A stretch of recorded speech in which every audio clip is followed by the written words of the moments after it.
খাদ্যরসিকদের জন্য পরিবেশনটা এক বিশেষ চোখের খিদে। সেই উপলক্ষে আজ আমি এক ঐতিহ্যপূর্ণ কাঁসার থালি পরিবেশন করলাম। থালিতে রাখলাম গরম ভাত,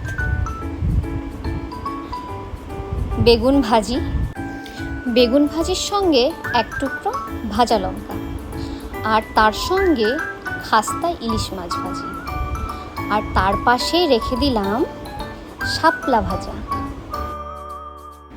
মসুর ডাল দিয়ে কুমড়ো শাক পাশে রেখে দিলাম,